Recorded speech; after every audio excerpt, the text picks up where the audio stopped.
March 8, 1944.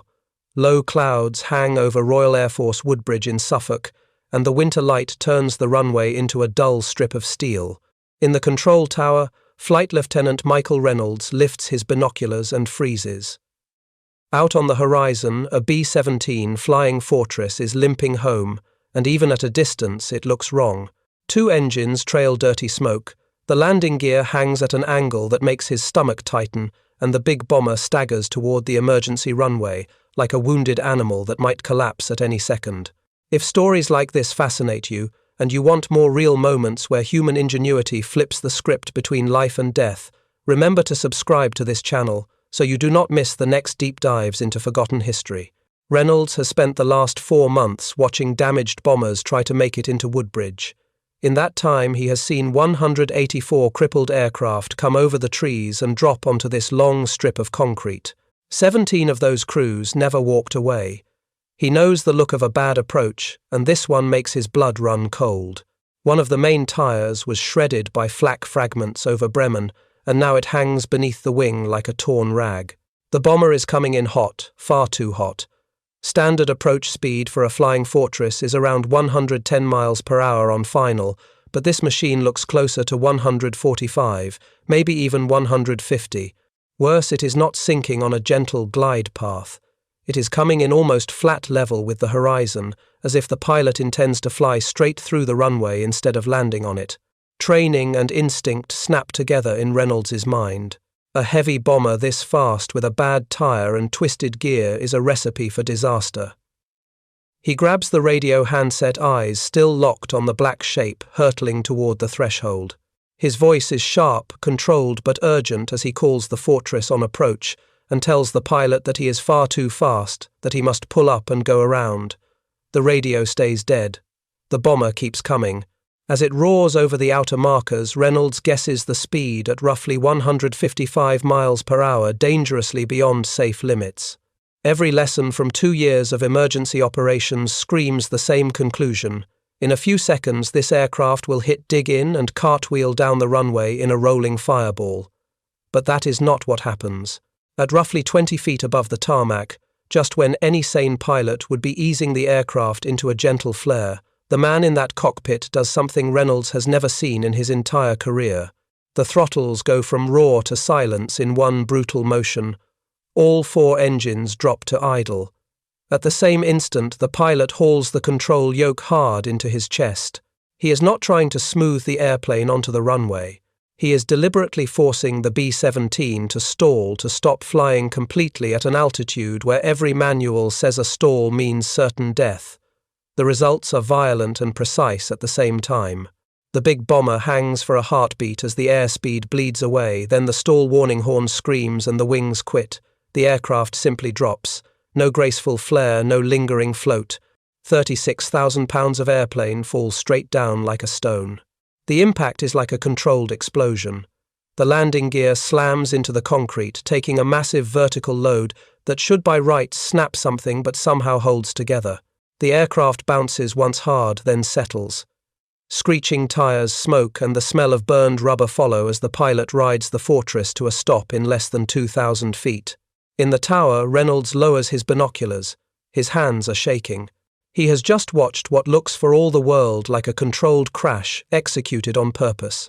The bomber is upright. The crew, incredibly, are climbing out onto the wing. The runway is intact. No explosion, no fireball, no wreckage scattered across the field.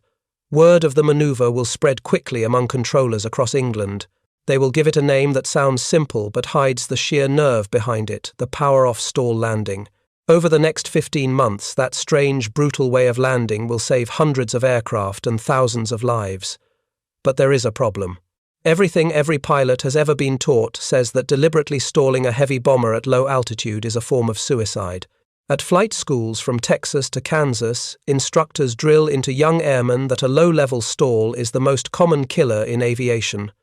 You never ever allow the aircraft to lose lift close to the ground. So when rumors begin to circulate that one pilot is intentionally doing exactly that and claiming that it is safer than a conventional approach under combat damage, the idea collides head-on with decades of flying wisdom. Someone is going to have to stand up in front of the entire United States Army Air Forces and argue that what looks like madness is in fact survival, and that this controversial technique should become the standard emergency procedure for crippled bombers. To understand why anyone would even consider such a thing, you have to step back and look at the scale of the air war in early 1944. The strategic bombing campaign over Nazi-occupied Europe has reached a level no one has seen before. The 8th Air Force can send more than 1,000 heavy bombers on a single mission. Each aircraft carries 10 men and up to 8,000 pounds of high explosives deep into the heart of the Third Reich. Every raid is a roll of the dice with 10 human lives and a vast amount of machinery on the line. The cost is staggering. Between January and May of 1944, the 8th Air Force alone loses more than 800 B-17 Flying Fortresses and B-24 Liberators to enemy action. On a day that will forever be known as Black Thursday, 291 B-17 aircraft turn toward the ball-bearing factories at Schweinfurt in Germany. 60 bombers are shot from the sky. Another 17 are damaged so badly they can never fly again. Over 600 airmen are killed, wounded, or captured. That is a loss rate of roughly 26% in a single mission. Yet even those dreadful numbers tell only part of the story. For every bomber that vanishes in flames over Germany, 2 or 3 more manage to claw their way back across the North Sea in conditions that defy belief. They arrive over England with engines shot out, hydraulic systems leaking away, control cables, half-severed tires shredded, and pieces of wing or tail missing. These machines do not just need a runway, they need a miracle. And under the standard landing procedures of the day, those miracles often fail to happen. The moment of truth is not always over the target. It is frequently on final approach back home. The B-17 itself is a marvel of engineering and brute force design. 4 Wright Cyclone radial engines, each with more than 1,000 horsepower, haul the bomber and its crew across more than 1,000 miles of hostile airspace. It can carry 13 men if needed, 6,000 pounds of bombs, and a ring of 13 heavy 50 caliber machine guns to defend itself. Crews call it the Flying Fortress for a reason. Stories circulate of B-17 aircraft coming home with entire sections of wing shredded, great holes burned through the fuselage by flak, even tail assemblies barely hanging on, and yet the aircraft still flies. But if the B-17 is forgiving in the air, landing it safely, even in perfect condition, demands a careful choreography. Standard operating procedure calls for a long, stable approach at about 110 miles per hour. At roughly 20 feet above the runway, the pilot eases the control yoke back into a gentle flare so that the aircraft settles onto its main gear at around 90 miles per hour. The landing assumes that hydraulic pressure is good, the landing gear is properly deployed, the brakes are functional, and all tires are intact. All of those assumptions go out the window once the bomber has been through a German flak barrage. Bomber crews limp back over the coast with hydraulic lines severed by shrapnel, so one gear leg hangs half-locked while the other refuses to extend. Brakes are sometimes shot away entirely. Main tires look like shredded cloth after flak fragments carve them open. Control surfaces on the wings and tail are under constant attack. Sometimes they are peppered with holes, and sometimes great sections are simply missing. In these conditions, the aerodynamics of the aircraft are not what the training books describe. The bomber may still fly straight and level at speed, but its ability to respond smoothly to fine control inputs on final approach is badly compromised. To deal with this steady stream of damaged aircraft, the Allies build special emergency landing strips in England. Woodbridge, Manston and Carnaby are designed from the ground up to receive crippled bombers. Woodbridge, where Reynolds stands with trembling hands in the tower, boasts a main runway roughly 9,000 feet long, 3 times as long as many operational bomber bases. The idea is simple: give a damaged aircraft as much room as possible to get down and roll to a stop. But extra concrete does not fix everything. When a pilot flying a crippled B-17 tries to follow the textbook, he is forced into a long, shallow approach at the prescribed speed, then asked to execute a delicate flare and smooth touchdown. That would be fine for a healthy aircraft. For one with failing hydraulics, sputtering engines, and sluggish control surfaces, it is a nightmare. Pilots wrestle the yoke all the way down, fighting to hold 110 miles per hour and a stable descent, while the bomber fights back with every gust of wind and every failure in its wounded systems. The results at Woodbridge and similar fields are grimly predictable. Some bombers stall 50 feet above the runway and fall out of the sky. Some land hard, collapse their landing gear, and skid down the strip in showers of sparks. Others touch down too fast, cannot stop in time, and run off the far end into fields or obstacles. Between November of 1943 and February of 1944, Woodbridge alone records 17 landing accidents that turn aircraft into total losses and cost lives. Medical officers stationed at these emergency strips speak in bitter tones of crews who survive flak barrages and night fighter attacks over Germany, only to die within sight of the very runway that was supposed to save them. The pattern is obvious to anyone who looks at the statistics without blinkers. Standard procedures which exist to protect crews in normal circumstances are becoming lethal under abnormal ones. Yet the flying regulations of the United States Army Air Forces are explicit. Standard approach speeds and procedures exist for good reasons. They are the safest way to land a B-17 under textbook conditions. Deviating from them without authorization risks not only the pilot's life but his career. Court-martial or grounding hang over anyone who casually ignores the book. The problem is that by early 1944, normal conditions have become rare. The demands of total war have created a world in which damaged aircraft are routine, not exceptions. Someone has to prove that the very rules meant to safeguard bomber crews are now killing them, and that there is a better way. Proving that is not a matter of writing a memo. It will take a pilot who is willing to risk not just his reputation, but his life on a technique that every observer will initially describe with the same word, suicidal. That pilot is Captain Howard Slim Buie.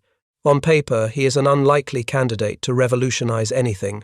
He is 26 years old, a combat pilot with the 388th Bomb Group stationed at Royal Air Force Nettishall in Suffolk. He is not a test pilot. He is not an aeronautical engineer. He has no degrees in advanced aviation science, no formal training in experimental procedures. If you glanced at his personnel file, nothing would jump out to suggest that this young man is about to change emergency landing doctrine for the entire bomber force. What Buie does have is experience at the sharp end. By February of 1944, he has completed 18 missions over Germany. Hamburg, Brunswick, Frankfurt, Berlin, the names blur together, but the images do not. He has watched friends vanish in orange blossoms of flak at 25,000 feet. He has seen bombers explode in mid-air collisions when tight formations go wrong in cloud or turbulence. More than once he has coaxed a crippled aircraft across the North Sea with engines on fire and hydraulic fluid streaming away behind him. Increasingly, though, it is not what happens over the target that gnaws at him. It is what happens after they get home. From his own base and from reports around the 8th Air Force, Buie sees the same sickening pattern repeated. Crews that have survived the mission, that have brought their shattered aircraft all the way back to England, die in landing accidents at their home fields or at emergency strips like Woodbridge. The conclusion that forms in his mind is as simple as it is disturbing. Standard landing procedures are demanding a level of control authority that damaged bombers can no longer provide. Buie begins to ask dangerous questions. What if the long, carefully controlled approach is not the solution, but the core of the problem? What if forcing a wounded aircraft to maintain 110 miles per hour, hold a perfect glide slope, and execute a gentle flare places impossible demands on battered systems and shot-up control surfaces?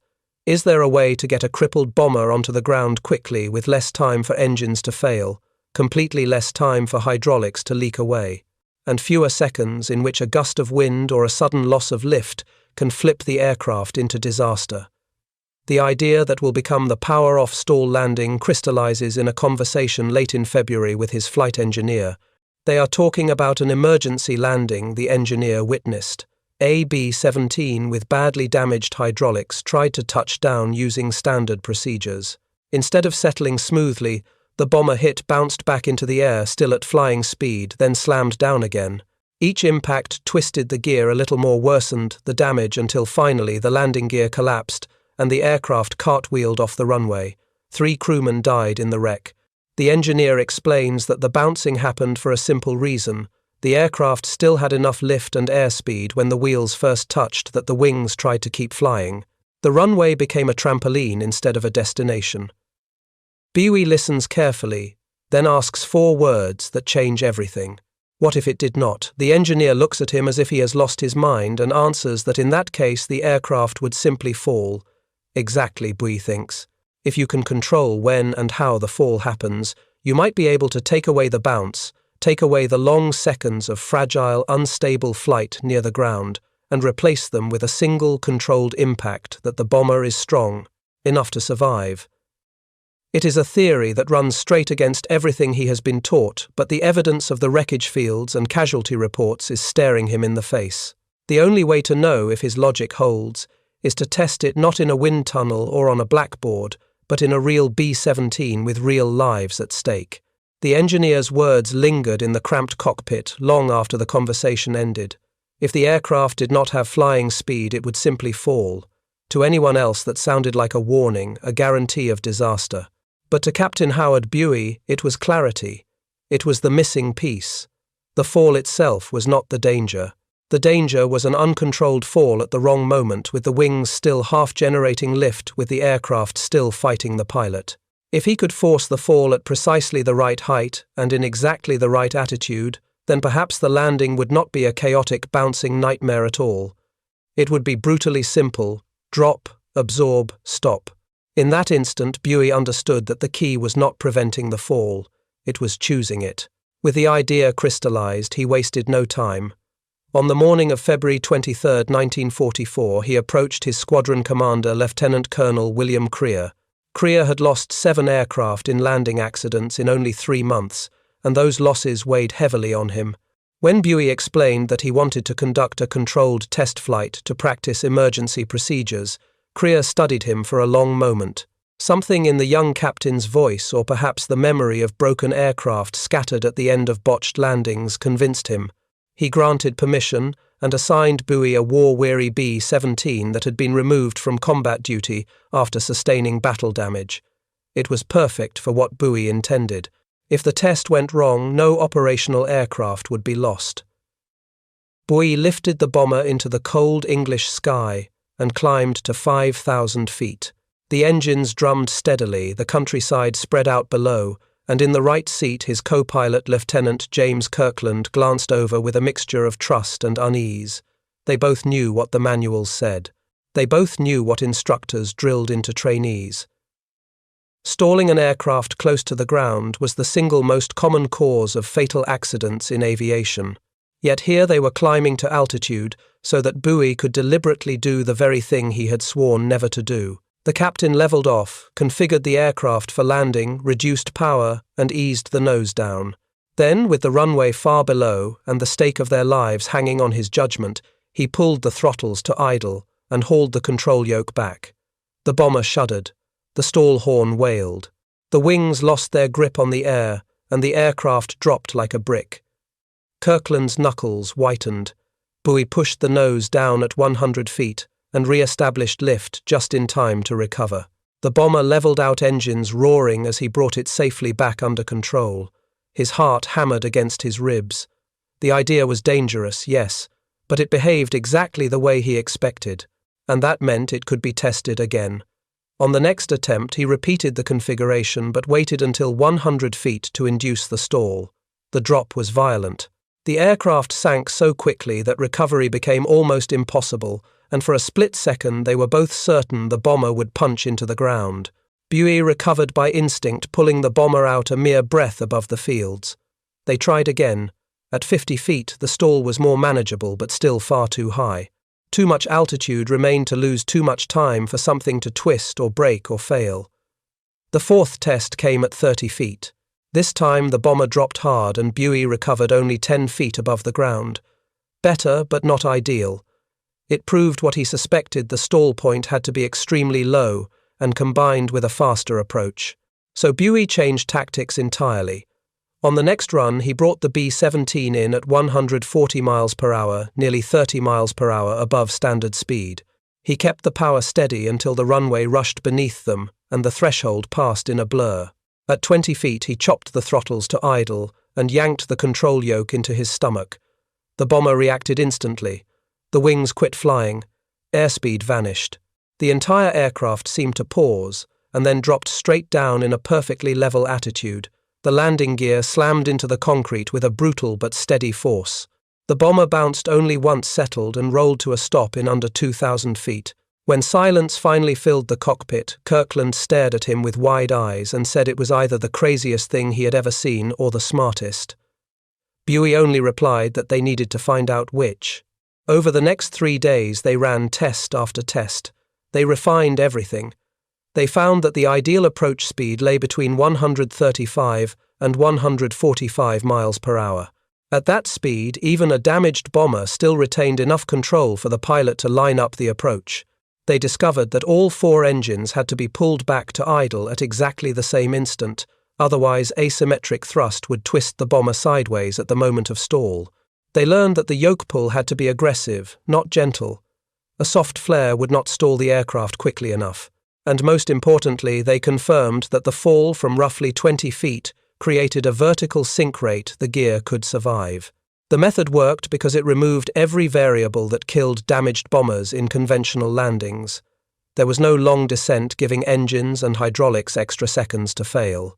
There was no gentle flare requiring precise responsiveness from shot-up control surfaces. There was no touchdown while the wings were still trying to fly, which caused catastrophic bouncing. Instead, the aircraft simply fell the last body length onto the runway in a controlled, predictable manner. It was primitive in concept, yet startlingly effective. On February 28th, Buie demonstrated the technique for Lieutenant Colonel Creer. The commander watched from the control tower as the B-17 screamed over the threshold at roughly 145 miles per hour. Then, just above the runway, Buie chopped the power and stalled the bomber. The impact shook the ground. Dust rose in a cloud. When the bomber rolled to a stop, Creer stood silent for several seconds before speaking. He finally said, "Do that again, and this time I am coming with you." But the moment the ready room heard what Buie was doing, the backlash erupted. Fellow pilots called the technique illegal, reckless, and suicidal. They predicted his court-martial as if it were a certainty. Standard procedures were sacred because they saved lives during normal operations. To violate them knowingly felt like treason against everything they had been taught. Yet Buie's technique was not meant for routine landings. It was designed for the rare and harrowing moments when a bomber was so damaged that normal procedures would guarantee destruction. To the pilots in the ready room, that distinction did not matter. Tradition, training, and fear held too much weight. Many of them had personally known men who died attempting to recover from accidental low-altitude stalls. Every manual emphasized that a stall close to the ground meant death. The B-17 in particular behaved badly when it stalled. It did not brake cleanly but mushed through the air, nose dropping sharply while one wing often fell first. It could lose 200 to 400 feet before control returned. That was precisely why the manuals drilled 110 mile per hour, approaches 20-foot flares, and smooth power reductions into every student. Deviation was punished. Repeat offenders were washed out. Training doctrine valued predictability, even if that predictability did not account for battle damage. High command, faced with the choice, leaned toward preserving training consistency rather than exploring dangerous alternatives. Better to lose a handful of crippled aircraft and experienced crews each month, they argued, than to teach thousands of pilots a method that might kill them in routine operations. The reasoning was cold, but logical. And yet, after witnessing Buie's demonstration firsthand, Creer believed it was time to challenge that logic. On March 5, 1944, Buie received official authorization to demonstrate the maneuver to senior officers and Czech pilots. The meeting was held at Bomber Command headquarters. He stood before 23 group commanders, operations officers, and flight safety inspectors. Many had their arms crossed. Colonel James Wilson, Chief of Flight Safety, immediately confronted him. Wilson stated that the proposed technique violated every regulation, every operational rule, every lesson taught across pilot training. Teaching crews to deliberately stall their aircraft 20 feet above the runway, he argued, was an invitation to disaster. If pilots used the method outside emergency conditions, he warned fatal accidents in training would skyrocket. Buie listened, then asked permission to respond. He explained that the technique was not for routine landings. It was strictly for aircraft suffering hydraulic failures, control surface damage, multiple engine failures, or landing gear malfunctions. For aircraft in those categories, standard procedures had already resulted in a fatality rate of roughly 23%. He stated that the power-off stall technique could cut that number below 10%. To support the claim, he presented the results of 31 successful demonstrations, not one failure, not one damaged aircraft. More importantly, he contrasted the 60 to 90 seconds of delicate control required in a conventional landing with the roughly 15 seconds required in a power-off stall landing. For a damaged aircraft, those extra seconds often meant the difference between survival and catastrophe. The room erupted in argument. Some called the method insanity disguised as technique. Others insisted it violated fundamental principles of flight safety.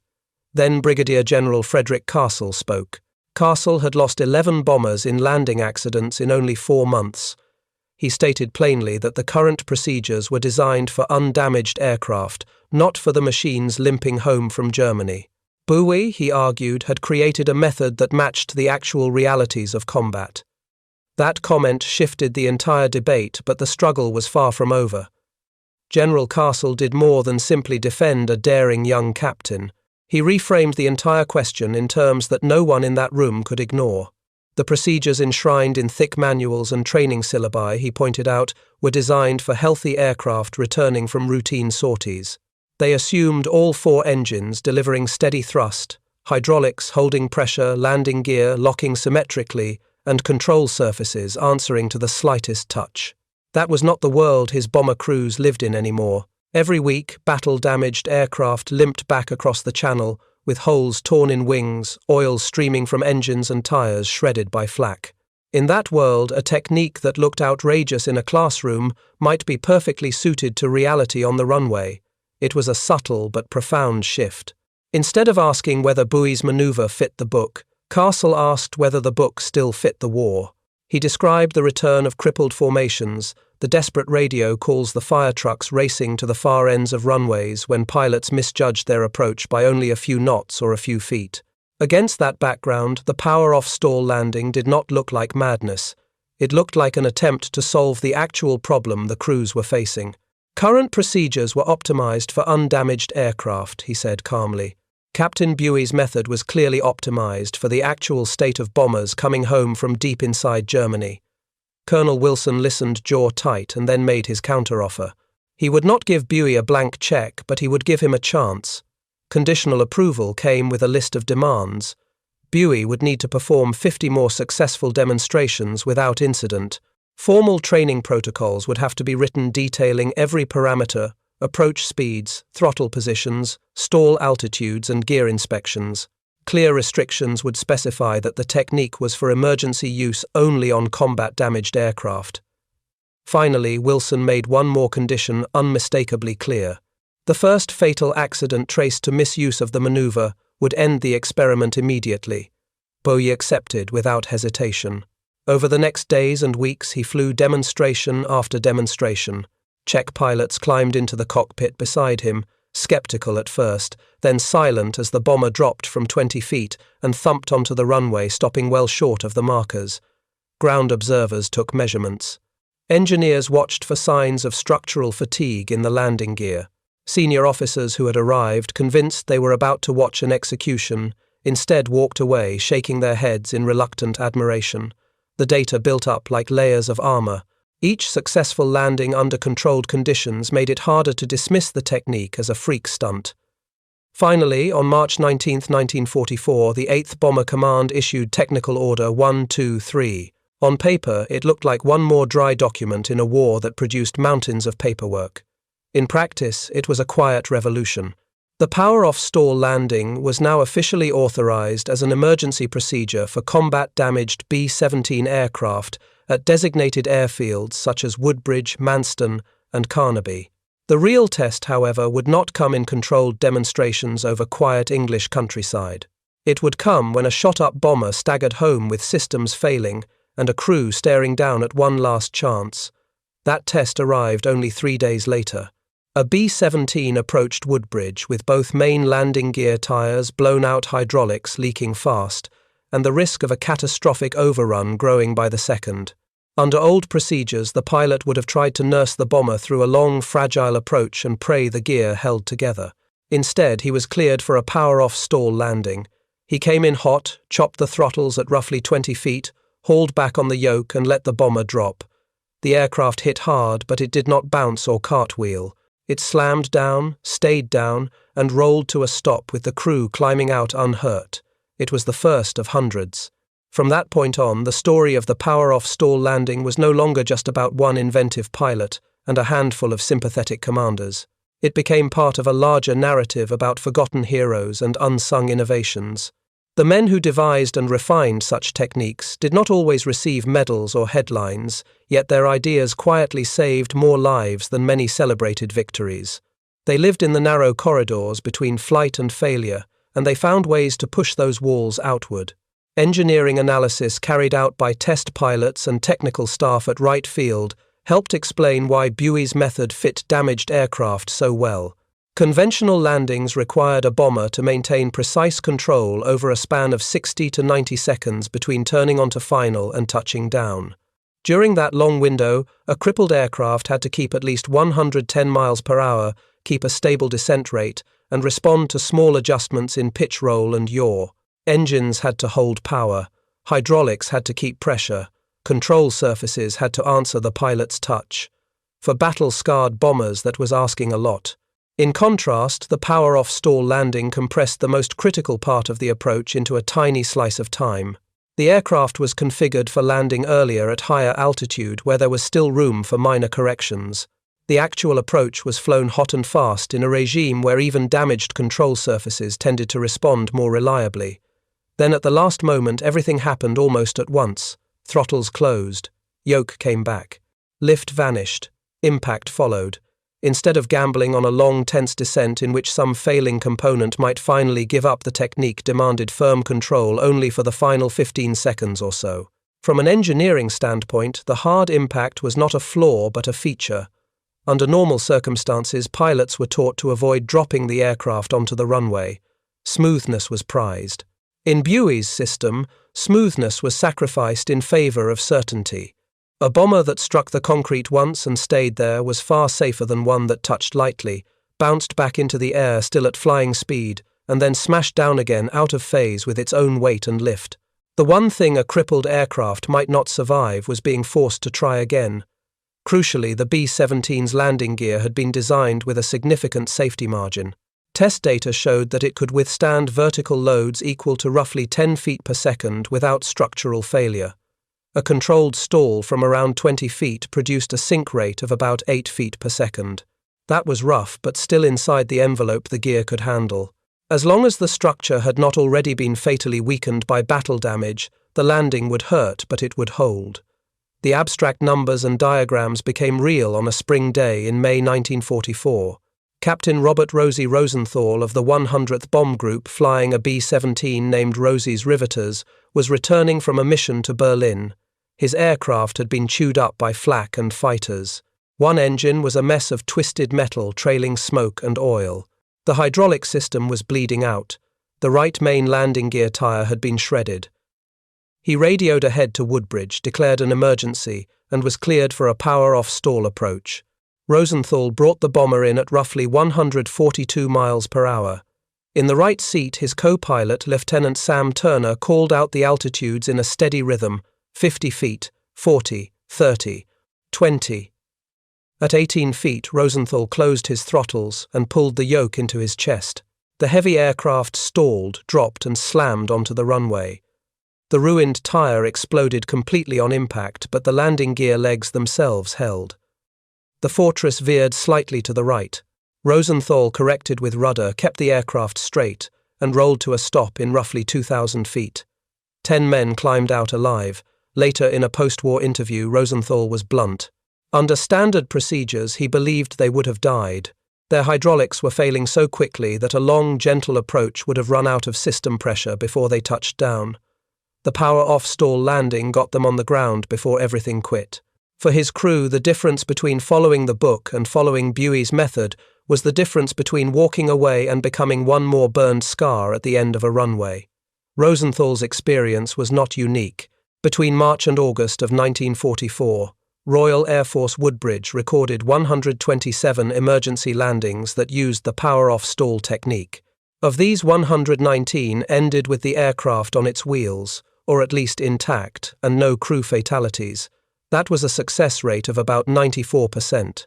The 8 failures were traced mostly to cases where structural damage was so extreme that the bomber stalled asymmetrically, or where pilots misjudged the height and induced the stall too high or too low. In many of those situations, no landing method could have saved the aircraft. When historians compared those months to the previous 4-month period, the improvement was glaring. Before the introduction of Buey's method, emergency landing accidents at Woodbridge killed or injured crews in roughly 23% of cases. With the power-off stall widely used, that rate dropped by around 60%. Hundreds of men who might have died in mangled wrecks instead climbed off battered aircraft, shaken but alive. Other stories filtered back from the front that reinforced the pattern. On August 12, 1944, Lieutenant William Wild Bill Lowy was struggling home in a B-17, so badly damaged that German fighter pilots broke off their attacks, assuming it would crash on its own. The nose section was shredded. The bombardier lay dead among twisted metal. The navigator was wounded. 2 engines had failed. The tail was riddled with cannon fire. Somehow Lowy coaxed the bomber across the channel. As he radioed Royal Air Force Manston for emergency clearance, the controllers briefed him on the power-off stall procedure. He had never executed it before. There was no time for a training session, no room for doubt. He muttered to himself that there was a first time for everything and set up his approach. He came in at roughly 138 miles per hour. At around 20 feet, he pulled the throttles to idle and hauled the nose up. The bomber dropped so hard that equipment in the radio compartment tore loose and smashed against the bulkheads, but the landing gear legs did not collapse. The aircraft rolled to a stop. 9 crewmen survived who would likely have died under a traditional approach.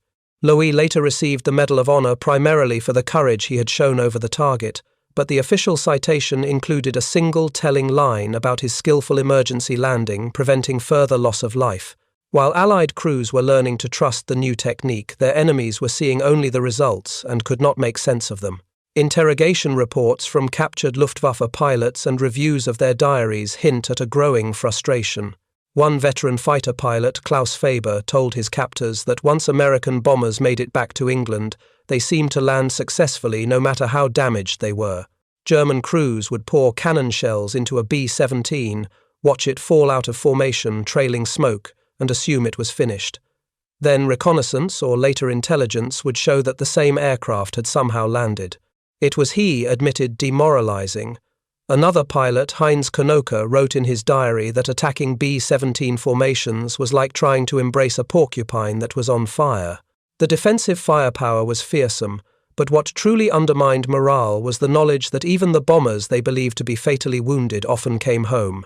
The Americans, he observed bitterly, had learned something about survival that the Luftwaffe had not. That something was not only armor and engines and guns. It was a willingness to break rules when those rules no longer served the reality of the war. Buey's technique embodied a broader pattern in which American crews, engineers, and commanders experimented at the edges of doctrine to find what actually worked. The power-off stall landing became a symbol of that attitude. As word of its success spread, the basic concept began to migrate beyond the B-17 community. Pilots of B-24 Liberator bombers experimented with variations adjusting approach speeds and throttle timing to account for their aircraft's higher wing loading and different stall behavior. P-47 Thunderbolt pilots adapted a modified version when returning with damaged landing gear, using a short, hard drop to keep a weakened strut from folding under a long bouncing rollout. Even Royal Air Force Bomber Command, initially skeptical of the whole idea, eventually authorized British pilots to apply the principles to damaged Lancaster and Halifax aircraft under strict conditions. For crews, perhaps the most powerful effect of all was psychological. Before the adoption of Buey's method, a badly damaged bomber approaching home base felt like a coin spinning in the air.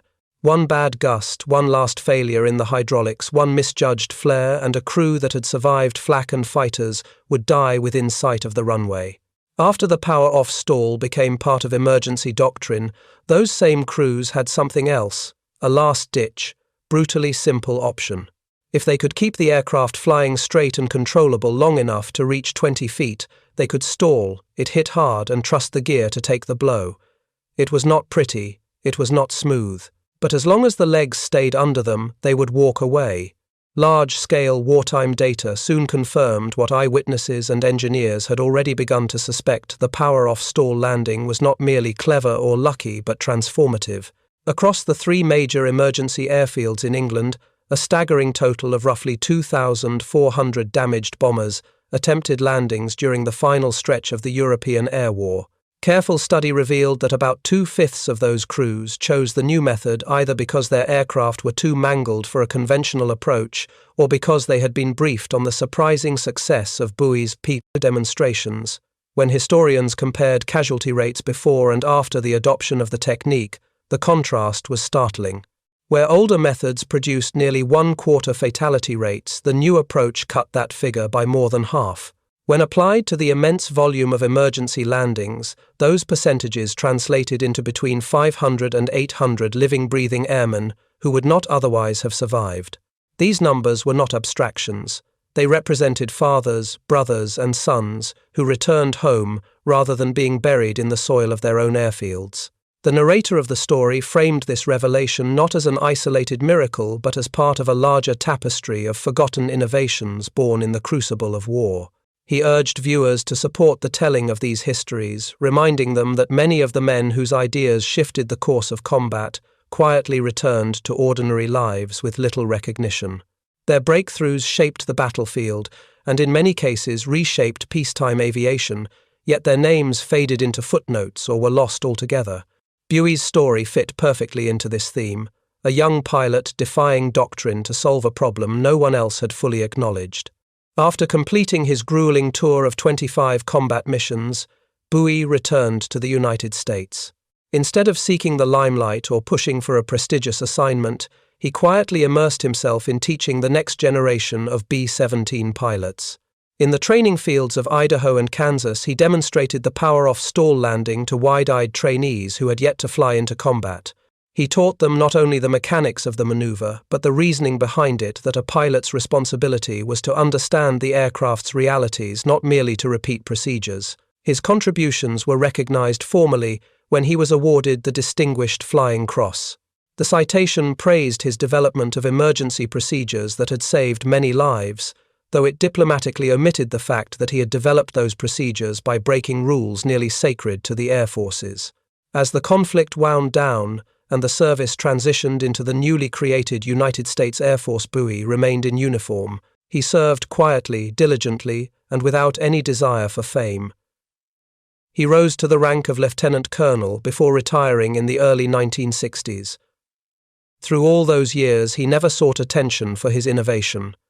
He never wrote a memoir, never appeared on television, and rarely spoke publicly about the events that had shaped the lives of so many men. When asked in his later years why he had taken such immense personal risks in that test aircraft over England, he answered with characteristic simplicity. He said he did not want to watch any more friends die in preventable landing accidents. It was not heroism, he insisted. It was necessity. Bowie did not live to see the full extent of the recognition he quietly deserved. He passed away in 1989 at the age of 71. Yet 2 years before his death, he attended a reunion of veterans from the 388th Bomb Group. There, a former crew chief named Thomas McKinley approached him. McKinley had spent much of the war at Woodbridge, the airfield where the first power-off stall landings were validated under real combat conditions. He shook Bowie's hand firmly and told him that he had personally witnessed 47 bombers arrive in terrible shape, execute the new technique, and roll to a stop with crews intact. He then added a nearly unimaginable number. Those aircraft carried roughly 470 men. Many of those men were standing in the room that night celebrating survival because of Bowie's idea. True to form, Bowie did not accept the praise with any flourish. He simply nodded and replied, "I am glad it helped." In the years that followed the war, the influence of his innovation radiated outward into the broader world of aviation. training doctrines across both military and civilian institutions began abandoning the rigid assumption that there was always one correct way to land an aircraft. Instead, instructors taught pilots that context mattered. They emphasized the need for flexible thinking rather than mechanical obedience. One of the core principles adopted in post-war manuals was that different situations required different procedures, and that survival depended as much on judgment as on technical skill. The power-off stall landing became a case study in how adapting to abnormal conditions could prevent disaster. Modern aviation codified that idea even further. Today, emergency checklists explicitly state that the judgment of the pilot in command supersedes written procedures when those procedures no longer reflect the physical reality of the aircraft's condition. In effect, Buey's philosophy was woven into the fabric of contemporary flight safety that the rulebook is a guide, not a cage, and that a pilot must sometimes decide when adherence to protocol becomes dangerous. Perhaps the most dramatic echo of Buey's thinking appeared not in bombers but in spacecraft. The Space Shuttle, a glider during re-entry and landing with no propulsion once it left orbit, had only one opportunity to return to Earth safely. Test pilots and engineers developed a steep, fast, seemingly risky approach profile designed to maintain maximal control authority until the last possible moment. Though built for spaceflight rather than war, the logic mirrored Buey's reasoning exactly. When the stakes were catastrophic failure, and when the aircraft had limited control options, the safest path was often the one that appeared most dangerous on the surface. Meanwhile, the airfield that had served as the proving ground for this revolution in emergency landings slowly faded into history. Royal Air Force Woodbridge was eventually closed in 1993 as a military installation. Today, the runway remains used only by small civilian aircraft. A simple plaque near the old control tower commemorates the more than 4,200 emergency landings that took place there during the war. It does not mention Buey. It does not describe the power-off stall technique. It simply marks the field where thousands of crews either found life or met death, but the pilots who return there, sometimes walking slowly across the cracked concrete, remember every detail. They remember the roar of engines running far too hot. They remember fighting failing controls to line up with the runway. They remember pulling back sharply on the yoke at roughly 20 feet.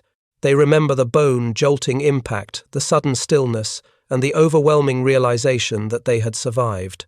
And they remember that a 26-year-old captain without formal authority or advanced scientific tools had risked his life to give them that chance. The story of the power-off stall landing illustrates a profound truth about how innovation emerges under the pressure of war. It rarely comes from formal laboratories or lengthy planning committees. More often it comes from the pilots, mechanics, and operators who live at the edge of disaster and recognize that established methods no longer match the problems they face. These individuals do not see themselves as inventors. They see themselves as survivors, trying to prevent the next tragedy. When Buey looked at the pattern of crash after crash, he did not conclude that crews were incompetent or unlucky.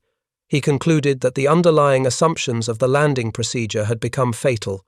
He dared to challenge doctrine because he dared to look directly at the brutal reality of dying aircraft rather than the ideal shape of how aircraft were supposed to behave. Buey's success began with a simple but accurate definition of the true problem. The central challenge was not how to perform a smooth landing. The challenge was how to return a mortally wounded aircraft to the ground before it ceased to function entirely. Standard procedures assumed functioning systems and time to use them. Buey assumed neither. He asked what a damaged bomber could still do reliably. The answer was straightforward: fly fast, fly straight, and do so briefly. After that, gravity could do the rest as long as the final drop was controlled. He built a procedure that turned those degraded but still reliable capabilities into a survivable landing sequence. Instead of requiring the aircraft to perform delicate maneuvers over extended periods, he demanded only a few seconds of control, then converted the remainder into a controlled fall. The broader lesson, which echoes far beyond the context of wartime aviation, is that institutions build procedures based on the conditions they expect. When those conditions change, the procedures built to protect people can become dangerous. The greatest threat in such moments is not reckless improvisation, but blind obedience to rules that no longer reflect reality. Buoy demonstrated that survival often requires doing the very thing training forbids. It is not defiance for its own sake. It is the only rational choice in a crisis where old assumptions no longer apply. In the end, the so-called suicidal landing method was nothing of the sort. It was the product of a clear-eyed understanding of what was killing crews, a willingness to re-evaluate every assumption and the courage to test a theory with his own life. Buoy's controlled stall landing stands as a testament to how one person's determination to solve a lethal problem can ripple outward to save hundreds. His legacy, though understated and sometimes unrecognized, remains a guidepost for every pilot, every engineer, and every leader who must choose between following outdated rules and embracing the hard path of thoughtful, necessary innovation.